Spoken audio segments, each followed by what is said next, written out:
I didn't want to be one of those cliche YouTubers that's just making videos about AI because it's a buzzword and it's trending. That's why I'm going to butcher this intro. Like, there's no hook, there's nothing. I fucking love AI. It's crazy. It's the best shit in the world. It's helping me like mad. Wow, let's go. Yes. That's the intro for this video. And that's why I'm not following the trend. Anyways, now that we're done with being a dumb 23-year-old, let's get into the video. So, guys, AI. Where do I even start? The reason why I wanted to make this video is because I was watching this podcast by Naval Ravikant and he was speaking about how he's running his business. And he says that you need to give employees in your company time to just go out there and do their own thing. And he said this very crucial phrase. It was infinite leverage. Infinite leverage. So, if anybody that's read anything about business, you know leverage is crucial, right? Leverage is what makes you able to do your business more efficiently, smoother, faster, cheaper, better.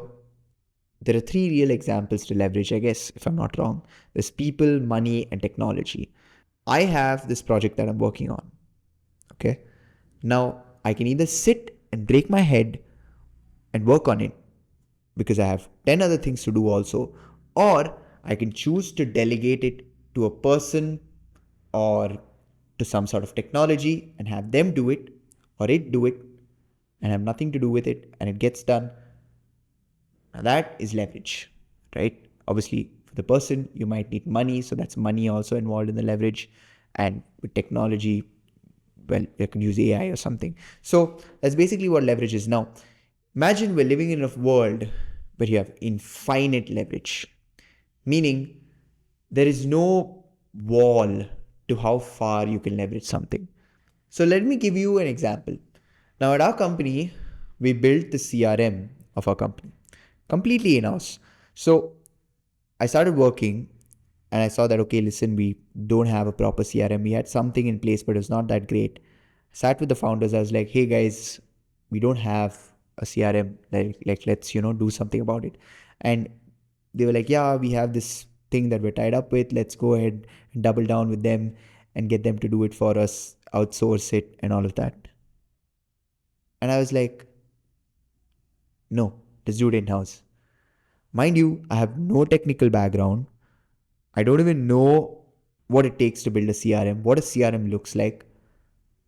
I knew fundamentally it's for data collection. That's the core purpose of it, but nothing more than that. And I was like, okay, let's do it in-house. Now, obviously, we hired somebody. So that was one leverage that we used, who's a tech person to build the CRM. And then as we went through things, now I was part of setting up like the AWS side of the CRM. I spoke about this in one of my LinkedIn posts recently. Yes, I've started posting on LinkedIn. I'm experimenting. It's an interesting platform. If you do want to follow me, go ahead and check me out on LinkedIn. I'll have it show up down in the description. I need to update my description while uploading this video. But yeah, LinkedIn post, I spoke about how I was handling the AWS side of building the CRM. Now, if any of you have ever opened AWS, Amazon Web Services, it is nothing like fucking Amazon shopping, right? The e-commerce platform. Nothing. It is an ocean of technology and it's so complicated. For the tech folks that are watching this, for you it's probably not. You're probably thinking, who is this truth? But for the folks that do not come from a tech background, you know exactly how mind-boggling this shit is. Like, I'm sure it's going to be just a matter of time before I probably think I remember watching some video the other day, some Y Combinator video where somebody is speaking about this platform that they're building that sort of makes data management much easier than AWS because it is so complicated. Okay. Now, for somebody that has no technical experience, I was able to build the entire AWS infrastructure like that. Right? Now, how did I do it? Well, I leveraged ChatGPT And I leveraged AWS's own AI that they have inbuilt into their software. And it was, not going to lie, it was difficult at certain points. Obviously, I'm not going to say, yeah, it was a piece of cake I did in like 2 minutes. No, it took weeks to get it. But eventually, we did it. The whole CRM, Kumar, our tech guy, built the front end side of things and the back end, the software, everything. And everything is hosted on AWS. And we did it with no technical experience, nothing. So AI really changes the dynamics of work completely from what it was in the past. Now, if you're watching this video and you're somebody that's thinking to yourself, even if an ounce of this thought agrees with this point that I'm going to make, then you're in trouble. So this point is basically this idea where I'll give you a story to explain it. So we go to watch Kantara, okay? We watched the movie Kantara 2, beautiful movie. I love the VFX. For an Indian movie, that level of VFX is fucking insane. I'm so happy, I'm so proud considering to all the shit that's been out there. But beautiful movie. Now, so many questions in my mind after watching it. Like, who is this guy? Who is this character? Like, what is this god? What is this demigod? Is this guy even a demigod? Who's that funny looking man? And my first reaction was, okay, I'm going to go out, I'm going to ChatGPT this shit, I'm going to Perplexity this shit and find out, probably not Perplexity, I have ChatGPT it, but who the fuck is who in this movie? Beautiful movie, but who's who? My sister was like, that's so dumb, it's not going to be legit. And I was like, what do you mean? Like, dude, ChatGPT 5 is insane. Do you even know? And then she's like, nah, I don't believe it. It's going to be some fake information. I'm just going to use Reddit. I was like, ChatGPT pulls information from Reddit. Like, which century are you living in? And then she was like, yeah, but I still won't use it because the amount of energy that's getting wasted in ChatGPT, like the tools, that the amount of energy they consume and all of that. And I'm like, I have seen you leave the fan on for fucking hours when you're not in the room. Now, no hate to my sister, but this is going to happen with a lot of people. It happened when computers came into the picture. It happened when the internet came into the picture. There were the people that were like, fuck yeah, this is the shit. I am going to change the world with it. And a lot of them actually went on to do so. And then there were the people that were like pessimistic. It's shit. It's going to be useless. It's toxic. It's dangerous. I'm going to keep that away from me, or I'm going to choose to avoid using it for the rest of my life. You know what happened to them? Bye. Gone. AI is here to stay. Alright? Like I said, if you have even an ounce of resistance, I don't know. I don't want to act like some big prophet and be like, you're done, bro, you're gone. I don't know about that. But what history shows is those folks have usually struggled. So that's why I'm just wishing you good luck. That's all I'm saying. Just good luck. You probably will click out of this video now even. So, goodbye. I'm kidding. Let's continue talking about this. Now, for me, one of the most beautiful use cases with AI is learning. I am so fucking in awe of how easily you can learn things. It is insane. I'll give you a simple example. So we've started posting posts on our company's LinkedIn profile too, right? Now, traditionally what I was doing just about 2 years ago, okay, when I was posting videos on YouTube, I would sit, analyze my entire video, make notes, analyze somebody that's saying, okay, this is how you create good content, this is how good story works, make notes, review, come up with some theory, experiment, and then that was the whole learning process. That took a while. Now, I know LinkedIn posts aren't as complicated as YouTube videos, but I did the same thing with our company's LinkedIn. So what did I do? First, I pulled out 2-3 videos of guys that I saw, okay, these guys have skin in the game. They've done well in LinkedIn. I trust them. I trust their content. Pulled it long.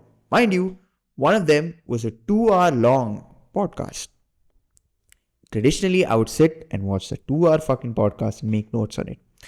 Now, in this case, I put in Perplexity. I was like, review this podcast, pull out notes from it, and make sure you understand everything that he's explaining about or the core components that he's explaining about. Put it on Perplexity, 5 minutes, maybe 10 minutes at max, done. Transcribe the entire video, analyzed, boom. Now, I then asked Perplexity, okay, now open our LinkedIn profile, our company's LinkedIn profile. We've made 16 posts so far. Analyze how much of that posts or how much of those posts are in line with the posts or the type of posts that we should be putting on LinkedIn that you realized from not just one video at that point. And I made Perplexity analyze like 4 different videos. So then it went and compared this two for us and it made notes. You need to improve this thing that you're doing is dumb. Nobody does this anymore. This thing that you're doing does not work on LinkedIn. Change it, change this, change that. Boom. Done.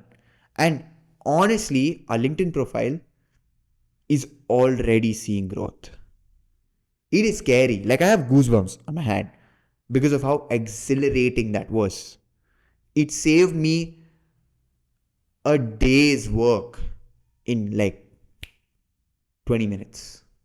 So that's really the game changer. And that's also how I use AI currently. So I use Perplexity to analyze stuff because you can use Comet, which is a web server, a web browser like Google Chrome. So Comet, like you can open different tabs, you can ask it to analyze pages, you can ask it to analyze profiles. Obviously, some pages are restricted and all of that. Like it's basically like ChatGPT also has this in the what is it called? I don't remember, but AI agent, I think if I'm not wrong, is what it's called. It opens pages and then analyzes it. But then in ChatGPT, you need to log in through the agent, like through ChatGPT itself. Like for example, if I wanted to go to Amazon, I need to log in through Amazon, like ChatGPT on Amazon, which can be dangerous and you can lose credentials and stuff. But with Comet, at least they don't give me that warning. So I don't think I need to worry about that when I ask you to scroll through our LinkedIn profile and stuff.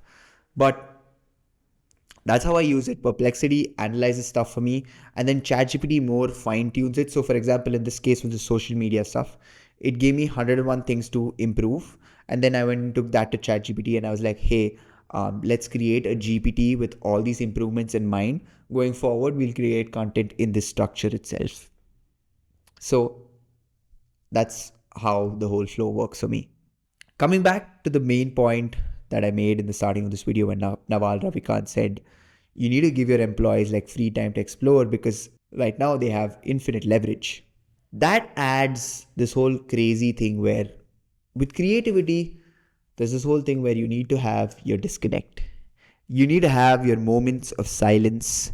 That's why the greatest writers in history were mostly loners, be it Kafka or anybody really like Stoics and all of those guys. A lot of them were very lonely people. That's because that's when they gave their mind time to think. So what this infinite leverage creates for us is if I can do LinkedIn analysis for how everything is going in my LinkedIn and what we can improve and collect data on that in a matter of 20 minutes where I would traditionally spend maybe 1-2 days doing the same thing. That means I have an entire day to just think about what are the LinkedIn posts I can do or what are the different creative aspects we can go about with LinkedIn, right? That's one of the biggest beauties of AI. Time. Buys back your time. All of this being said, one thing that I have realized is AI is right now shit at few things. Brainstorming, for one. You cannot brainstorm with AI. It sucks. It sucks ass. The ideas it gives are shit. In a sense, like when you go and ask AI, like, hey, let's brainstorm and let's exchange ideas, it's shit. Maybe to generate ideas, it's solid. Like just in itself. Hey, this is what I want, like an idea out of, do it. Boom. And then if you give it like another thing, it sucks. At least from my experience, it is quite shit. So what really comes to my mind with that whole idea is you need to be the brain, AI is the executioner. I think if we really frame things that way, like be the brain, think how to think, like learn the art of thinking, how to come up with ideas, how to be creative. Because AI will execute. And even going forward into the future, it'll execute even more precisely, even better. But what about the ideas? So it comes into this whole argument of being original versus being robotic and AI, all of that. Like a lot of LinkedIn posts I've read of late are very fucking AI. Like they don't even remove the dash from the AI post that's been given to them. So where is originality then? Well, creativity, to be honest, in itself is inspiration. Creativity is not original. Creativity is just copying what's already out there and making it your own. So, in my own little way, I use AI to generate scripts and stuff, or I mean, obviously, these YouTube videos definitely not. Those are completely mine. But for LinkedIn posts, maybe it might like generate a description for a post, and then I tweak it a little bit to my style or things that I'm experimenting with, just so that there is that few bits of originality that's left. And that's where tinkering comes into the picture, where you just like tweaking things and moving things around. So that's how I also use AI right now. Coming back to the idea of infinite leverage, in India, it is crazy that fucking Perplexity and ChatGPT are free. Obviously, Perplexity, you need to have an Airtel SIM and all that. Dude, get an Airtel SIM. Like $300 per month or something. I don't know. Maybe you can get the cheapest plan, like 11, or maybe you can just get an Airtel SIM and then get AI and then ditch it. I don't know if that works or not, but it's free for the most part. Both of them are at least like for the most part free. Imagine you have infinite leverage. You can do anything in the world with these two things, and they're free. Let that sink in, guys. Like, let it, I mean, grasp the situation. What I've also noticed, a lot of us just haven't grasped how big of a shift this is going to be.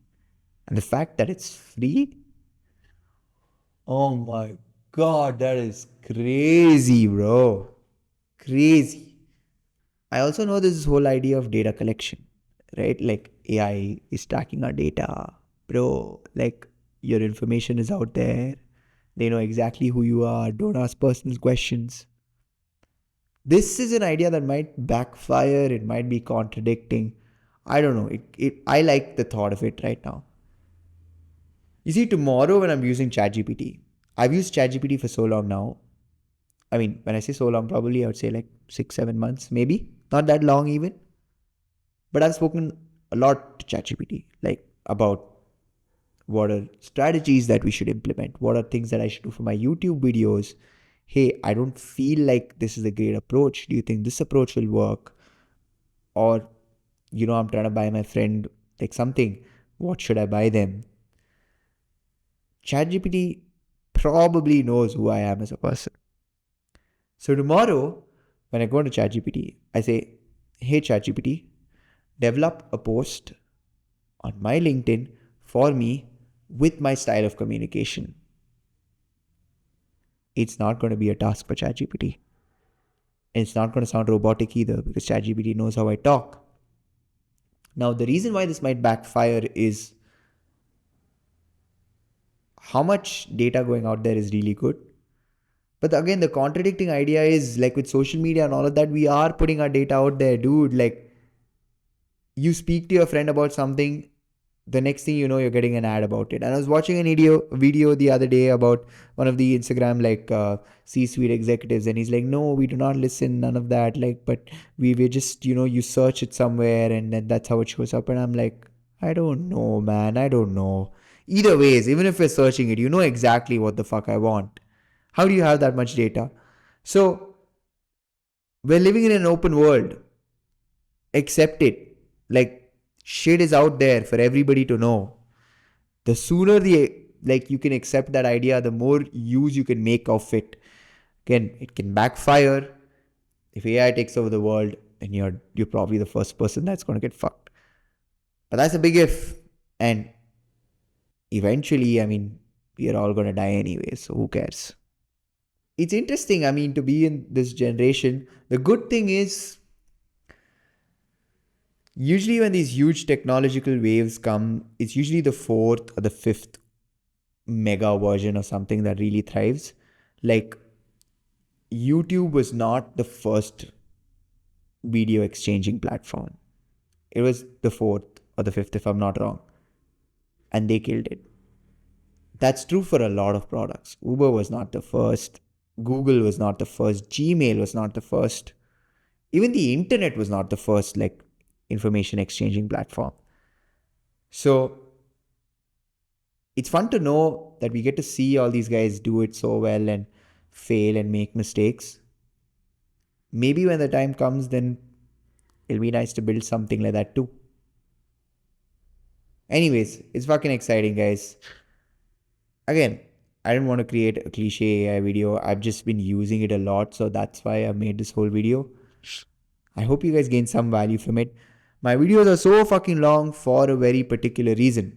If you made it this far into this video, you're better than half the people of our generation, because you're actually able to sit and watch something for more than 15, 20 minutes and you're doing good for your brain. If you did gain some value from this video, do share it to anybody that you think also might. That's the end of this video, guys. And don't run away from AI. Until next time, bye.